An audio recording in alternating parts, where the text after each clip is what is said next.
എല്ലാവർക്കും ഈശ്വരശേഖര വിദ്യാർത്ഥികൾ ബഹുമാനപ്പെട്ട വികാരി മദർ സുപ്പീരിയർ സിസ്റ്റേഴ്സ്, സ്നേഹം നിറഞ്ഞ മാതാപിതാക്കൾ, സഹോദരി സഹോദരന്മാർ, വാത്സല്യമുള്ള കുഞ്ഞുമക്കൾ, പരിശുദ്ധ മറിയത്തെ കുറിച്ച് ഞാൻ കൂടുതൽ അന്വേഷിച്ചിറങ്ങിയപ്പോൾ വിശുദ്ധ ബൈബിളിൽ കൂടാതെ ഖുറാനിലേക്ക്, വേദത്തിലേക്ക് ഞാൻ തിരിഞ്ഞു നോക്കുകയുണ്ടായി.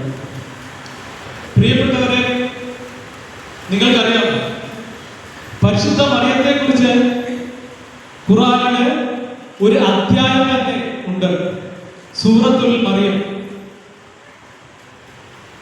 ഈ സൂറത്തുൽ മറിയത്തിന്റെ 19-ാം അധ്യായത്തില് മറിയത്തെ കുറിച്ച് 36 തവണയാണ് മറിയത്തിന്റെ നാമം ഇവിടെ പറയുന്നത്. ഞാനിതിലൂടെ പറയാൻ കാരണം, വേറെ ഒരു സ്ത്രീയെ കുറിച്ചും ഈ ഖുറാനില് പറഞ്ഞിട്ടില്ല. ആ പുസ്തകത്തില് ഈ അമ്മയ്ക്ക് ഇത്ര വലിയ സ്ഥാനം, അല്ലെങ്കിൽ ഇത്രയൊരു മഹത്വപൂർണമായ ഒരു മഹിമ നൽകിയിരിക്കുന്നത് പിതാവ് കൽപ്പിച്ചു നൽകിയതാണ്. നമ്മൾ പരിശുദ്ധ മറിയം എന്ന് വിളിക്കുന്നത് അവര്, അതായത് ഖുർആനിലെ മറിയത്തെ സൂറത്തുൽ മറിയം എന്നാണ്. ഈ സൂറത്തുൽ മറിയം എന്ന് പറഞ്ഞാൽ പരിശുദ്ധയായവർ, ശുശ്രൂഷിക്കുന്നവൾ, പിന്നെ ആരാധനയിൽ മുഴുകി നിൽക്കുന്നവർ. തുടർന്ന് പരിശുദ്ധ മറിയത്തിന്റെ ജനനത്തെക്കുറിച്ചും കുട്ടിക്കാലത്ത് നടന്ന വളരെ അത്ഭുത പ്രവൃത്തികളെ, അത്ഭുത സംഭവങ്ങളെ കുറിച്ചും അവിടെ വിവരിക്കുന്നുണ്ട്. അവിടെ ഇങ്ങനെയാണ് പറയുന്നത്: കുഞ്ഞു മറിയത്തെ ദേവാലയത്തില് വളർത്തുവാനായി സംരക്ഷണ ചുമതല ഏൽപ്പിച്ചിരിക്കുന്നത് സഖറിയ പ്രവാചകനെയായിരുന്നു. അദ്ദേഹം കുഞ്ഞു മറിയത്തെ സംരക്ഷിക്കുവാനായി മറിയത്തിന്റെ മുറിയിലേക്ക്, ആ ദേവാലയത്തിലെ മറിയത്തിന്റെ മുറിയിലേക്ക് കടന്നു ചെല്ലുമ്പോൾ അവിടെ സ്വർഗീയ ഭക്ഷണങ്ങൾ അവിടെ കാണാമായിരുന്നു പല പ്രാവശ്യം. അതും വേനൽക്കാലത്ത്, ശൈത്യകാലത്ത് ഉണ്ടാകുന്ന ഫലമുലാദികളും, ശൈത്യകാലത്ത് വേനൽക്കാലത്ത് ഉണ്ടാകുന്ന ഫലമുലാദികളുമായിരുന്നു മറിയത്തിന്റെ മുറിയിൽ അല്ലെങ്കിൽ അവിടെ വെച്ച് കാണുന്നത്. അത് കണ്ട് അത്ഭുതപ്പെട്ട് ഈ പ്രവാചകൻ ചോദിച്ചു കുഞ്ഞു മറിയത്തോട്: അല്ലയോ മകളെ, നിനക്ക് ഈ ഭക്ഷണങ്ങളെല്ലാം എവിടെ നിന്ന് കിട്ടി? അപ്പോൾ മറിയം പറയുകയുണ്ടായി: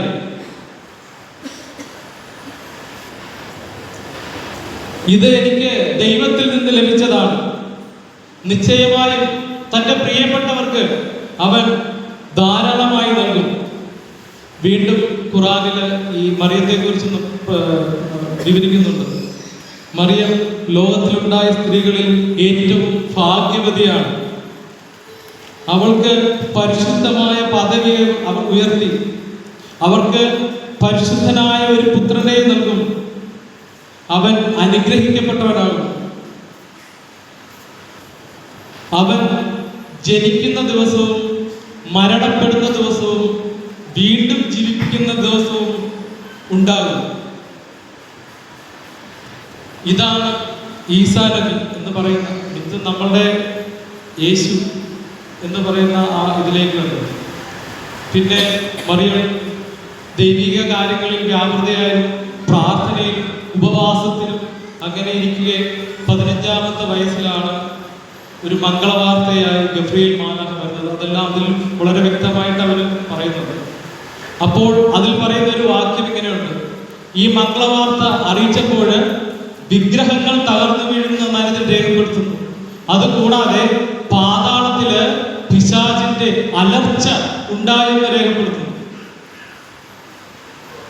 അതുപോലെ പിന്നെ ഞാൻ ഋഗ്വേദത്തിലേക്ക് മറിയത്തെ തിരക്കിപ്പോയി.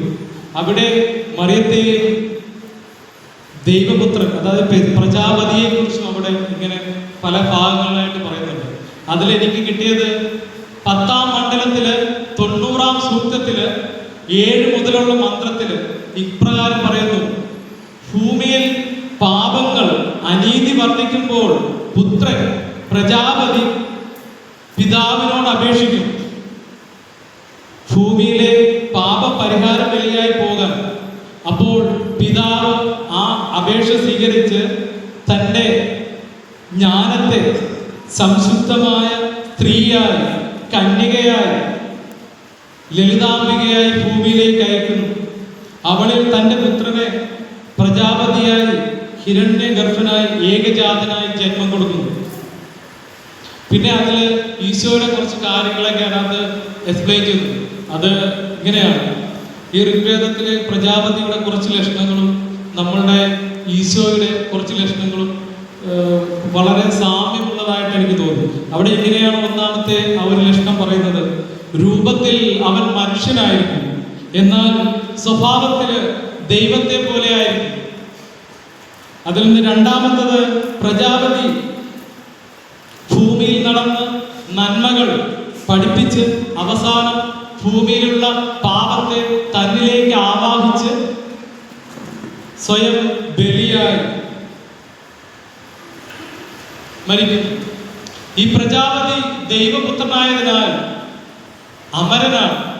അമരനായതിനാൽ അവന് മരണമില്ല, അവൻ വീണ്ടും ഉയർത്തെഴുന്നേൽക്കും. അതുപോലെ തന്നെ ഈ ഋഗ്വേദത്തിലെ ശകത ബ്രാഹ്മണത്തില് 7 യാഗവിധികൾ പറയുന്നുണ്ട്. ഈ 7 യാഗവിധികളും നമ്മളുടെ കർത്താവിൻ്റെ, അതായത് ഈശോ മിശിഹായുടെ കുരിശു മരണമായിട്ട് വളരെയേറെ ബന്ധപ്പെട്ട് കിടക്കുന്നതായിട്ട് എനിക്ക് തോന്നുന്നു. അത് ഞാൻ വളരെ ശ്രദ്ധിച്ച് മനസ്സിലാക്കുന്നുണ്ട്. ഇതിനകത്ത് ഒന്നാമത്തെ യാഗവിധിയില് പറയുന്നതാണ്: മുള്ളുകൾ ഉള്ള കാട്ടുപള്ളികൾ കൊണ്ടൊരു കിരീടം ഈ പ്രജാപതി, അതായത് യാഗപുരുഷനുണ്ടായിരിക്കണം. കരചരണങ്ങൾ ആണികളാൽ യൂപത്തിൽ ബന്ധിക്കപ്പെടണം. യൂപം എന്ന് പറഞ്ഞാൽ ഈ യാഗം നടക്കുന്ന സ്ഥലത്ത് ഒരു മരക്കഷ്ണം വരും, അതിനൊരു തടിക്കഷ്ണം, അതാണ് യൂപം എന്ന് പറയുന്നത്.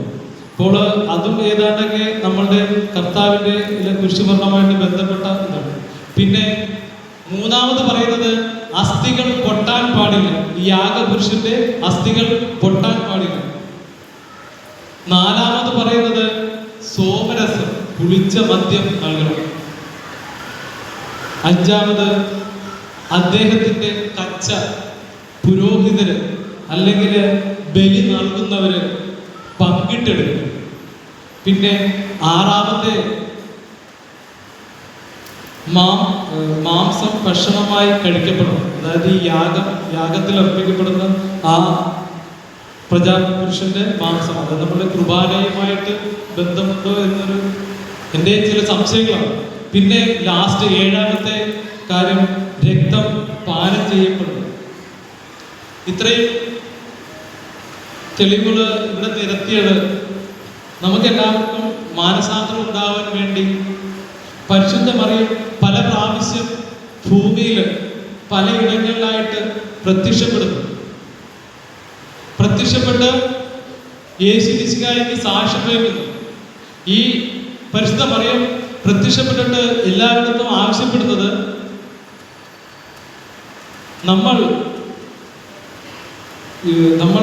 ജപമാല അർപ്പിക്കണം, നമ്മൾ ലോകത്തിന് വേണ്ടി പ്രാർത്ഥിക്കണം.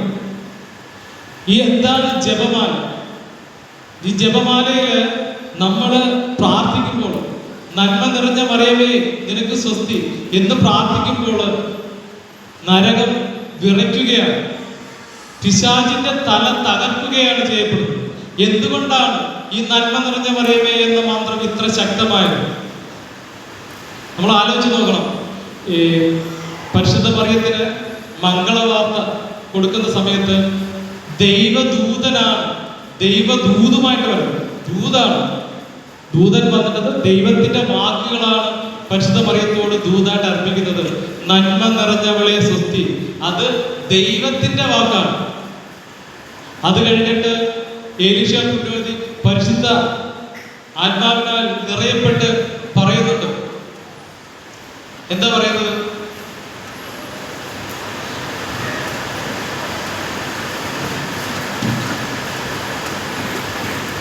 എലീശ പുണ്യവതി പരിശുദ്ധാത്മാവിനാൽ നിറഞ്ഞപ്പെട്ട് പറഞ്ഞു, നീ സ്ത്രീകളിൽ അനുഗ്രഹീതയാണ്, നിന്റെ ഉദരഫലം അനുഗ്രഹീതം. ഈ മന്ത്രം നമ്മൾ ക്രിസ്ത്യാനികളുടെ ഒരു ആയുധമായിട്ട് എടുക്കണം. ഈ മന്ത്രം ഒരിക്കലും ഒരു പ്രസംഗം ഞാനിങ്ങനെ ഒരു പള്ളിയിൽ കേൾക്കുകയാണ്.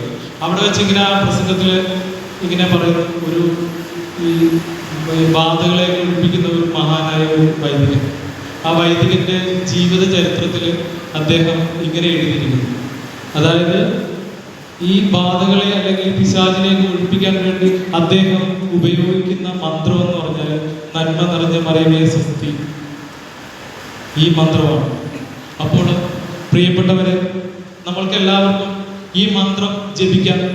നമ്മളുടെ കുടുംബത്തിന് സമാധാനം ലഭിക്കുവാനും നമ്മുടെ ലോകത്തിന് സമാധാനം ലഭിക്കുവാനും പിശാചിന്റെ സ്ഥലം തകർക്കുവാനായിട്ട് നമ്മൾക്ക് എല്ലാവർക്കും ഈ മന്ത്രം ഒരുമിച്ച് ജപിക്കാം. എല്ലാവർക്കും വിശുദ്ധ